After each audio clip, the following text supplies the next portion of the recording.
I stepped out of the black Suburban and onto the red carpet that had been rolled in front of the Art Institute of Chicago for the Children's Oncology Gala.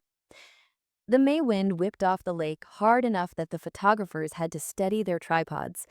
My emerald silk gown, custom from a black-owned atelier in Bucktown, shimmered under the Klieg lights, and the 8-carat diamond studs Jonathan had given me for our first anniversary caught every flash. Inside, I already knew the script. Victoria would greet me with the same brittle smile she'd been polishing since the Reagan administration. Amanda would pretend she'd forgotten my name, and the rest of the Whitfield Moore clan would watch the show like it was must-see TV. I had lived that show for 3 years. Tonight, the finale was airing, whether they knew it or not. Jonathan offered his arm. "You sure you want to do this, Dee?" I flashed the smile that had closed a $12 million deal with Google the month before. I've never been more sure of anything in my life. What the cameras didn't catch was the backstory scrolling behind my eyes. Jonathan and I met at a pitch competition in River North. I was wearing a $79 blazer from Target because Freight had lost my garment bag on the flight back from Atlanta. He was judging. I won. Instead of shaking my hand like the others, he handed me his business card and said, "Dinner, tomorrow. No excuses." I thought rich white boys only talked like that in rom-coms, but 24 hours later, I was eating truffle risotto across from the heir to a Midwestern logistics empire and laughing so hard the sommelier started refilling my champagne on the house. Within 6 months, we were inseparable. I told him about growing up in the back of the yards, the youngest daughter of a postal clerk mom and a truck driver dad who died in an accident when I was 9. How I'd started my consulting firm, Third Horizon Solutions, with nothing but a MacBook Air and a Northwestern MBA paid for by scholarships and 2 bartending gigs. He told me about the pressure of being the only son expected to steward a 900-employee company founded by his great-grandfather in 1922. We thought love would be enough.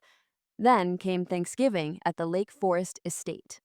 Victoria greeted me at the door wearing a cream St. John knit and the expression of a woman smelling something off in her fridge.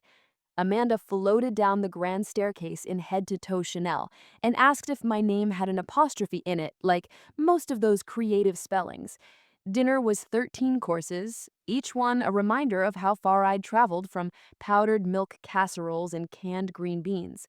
When I mentioned that my mom still lived in the same 3-bedroom bungalow, Victoria murmured, "How grounding," as if my childhood were a meditation app. By dessert, pear tartan tatin flown in from Paris, I'd been quizzed on my SAT scores, 1540, my student loan balance, 0, thank you very much, and whether my hair was natural or store-bought. The microaggressions wore Prada too. Jonathan tried to redirect, but every time he did, Victoria patted his hand the way you calm a skittish horse. After coffee, Amanda pulled me aside and said, "Just so you know, the Whitfield Moores have a certain image to protect. Don't take it personally." I smiled like I'd swallowed a razor blade. The real gut punch came after we got engaged. Victoria suggested a small, tasteful ceremony at the country club. Translation: no DJ, no step and repeat, and please keep the guest list under 150 so we don't have to sit strangers next to the Astors. My mom cried, not out of joy, but because she felt she'd be the darkest face in every photo. I almost called the whole thing off. Then Jonathan dropped to one knee in our living room with takeout tie and said, "Marry me, Destiny Renee Whitfield Moore. I'll spend the rest of my life making sure you never regret it." The man had me at pad thai. We married on a perfect June afternoon in Millennium Park. My sorority sisters did a step routine down the aisle. Victoria clutched her pearls like she needed CPR. The honeymoon was bliss. 2 weeks in Santorini where nobody cared what block I'd grown up on. Then real life started. At the first board meeting I attended as Jonathan's wife, the CFO handed me a folder of gala invitations to review for appropriateness. Translation: make sure none of them conflict with the Whitfield Moores' social calendar. When I asked why the company's diversity numbers had flatlined for 5 years, the room went silent until Victoria laughed. "Darling, we're in logistics, not sociology." I started noticing other things. how Amanda's charity work consisted mainly of photo ops, how the family foundation's biggest gift last year was $50K to a boarding school that had rejected me for undergrad, how Victoria still referred to my company as Destiny's little side project, even though our revenue had surpassed their own last quarter. I tried the high road. I hosted Sunday brunches with bottomless mimosas and gospel playlists. I sent Victoria articles about unconscious bias, clipped from Harvard Business Review. I offered to run a pro bono audit of their supply chain emissions. Every olive branch got slapped away. So I did what any self-respecting entrepreneur would do. I built a bigger table instead of begging for a seat at theirs. By year 3, Third Horizon had 22 employees, a corner office overlooking the river, and a client roster that included Target, Nike, and 3 NBA franchises. Forbes listed me as one of 30 women to watch under 40. Jonathan framed the article and hung it in his study. Victoria asked if the photographer could retouch my edges next time. Last March, Jonathan came home late every night, shoulders curved like a question mark. When I pressed, he muttered something about cash flow hiccups. I didn't push. Then I found the bank statements he'd left on the counter by accident. $47 million in short-term debt coming due in 90 days, collateralized by everything, including the Lake Forest house. My stomach dropped. I spent the night running numbers on my laptop while Jonathan snored beside me. The verdict? Without a miracle, Whitfield Moore Logistics would be liquidated by Christmas. I did what I always do when the stakes are high. I built a plan. I called 3 private equity friends, 2 Fortune 100 CFOs, and 1 hedge fund manager I'd mentored through her Series B. None of them would touch the company without majority control, which would effectively end the Whitfield Moore bloodline's reign. So I did the unthinkable. I liquidated half my index fund portfolio, formed an LLC called Phoenix Bridge Holdings, and bought the debt outright. No board seat, no press release, no strings. Just a promissory note I immediately forgave. The only thing I asked for in return was a non-disclosure agreement that would expire the night of the Children's Oncology Gala. I wanted one moment of truth, timed, public, and unfiltered. Back inside the Art Institute, Amanda took the stage just after the dessert auction.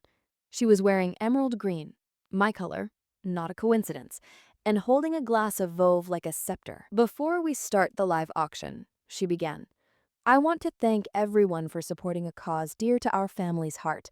It's refreshing to be among people who understand legacy, discretion, and the responsibilities that come with privilege, qualities not everyone who marries into old money seems to grasp. A low murmur rippled through the crowd. Times angled up like periscopes. I felt every gaze land on my back like a laser pointer. Jonathan's jaw clenched so hard I thought he'd crack a molar. Amanda's smile widened, sharpened. We've always believed in protecting what our ancestors built. After all, not every story belongs in every room. I stood up so fast, my chair screeched like a subway brake. Amanda's eyes widened. She expected me to shrink, to smile, to survive. Instead, I walked straight to the stage, heels clicking like punctuation marks, and held out my hand for the mic. For a second, she hesitated. Then she gave it up, confusion flickering across her face like bad Wi-Fi. Thank you, Amanda, I said, voice calm, mic steady. I'd like to tell a quick story before the paddle race. Victoria's face had gone the color of old parchment. Amanda's mouth opened, then closed, then opened again like a goldfish in shock. 3 months ago, I bought their debt, $50 million worth, through a shell company. I didn't ask for equity. I didn't ask for gratitude. I asked only that the truth wait until tonight. Gasps echoed off the marble walls. Phones were out now, recording every syllable. I turned to Victoria and Amanda. You see, legacy isn't a birthright. It's a responsibility. And when you spend 3 years telling the woman who saved your legacy that she doesn't belong, maybe the problem isn't her. Maybe it's you. Jonathan stepped forward, took the mic from my hand, and wrapped his free arm around my waist. My wife, he said, voice breaking, is the smartest person I know, and the bravest person in this room. I've failed her more times than I can count, but tonight I choose her, fully, publicly, forever. We left the gala to a standing ovation. By morning, the story was trending on every platform. Hashtag Destiny Whitfield, hashtag Phoenix Bridge, hashtag She Bought the Debt. Corporate boards started calling me for diversity audits. Teenage girls DM'd me saying they'd printed my speech and taped it to their mirrors. My mom texted a string of heart emojis and a photo of her front porch. She'd painted "Destiny lives here" on the steps in royal blue. Victoria and Amanda requested a meeting. They showed up at my office, no assistants, no security, just two women carrying Starbucks cups and the weight of their own hubris. Victoria spoke first. "We were wrong. About everything. You saved us, and we treated you like an outsider." Amanda cried. Real tears, not the performative kind she'd perfected at boarding school. "I was jealous," she admitted. "You earned what I inherited, and I hated that it made me feel small." I accepted their apology because grace is a muscle I've spent a lifetime building. But I also set boundaries. Quarterly family dinners at restaurants of my choosing, shared philanthropic priorities, and a board seat for me on the family foundation. Effective immediately. 6 months later, Whitfield More Logistics posted its strongest Q3 numbers in a decade. The foundation launched a scholarship for first-gen college students, named, without irony, the Destiny Grant.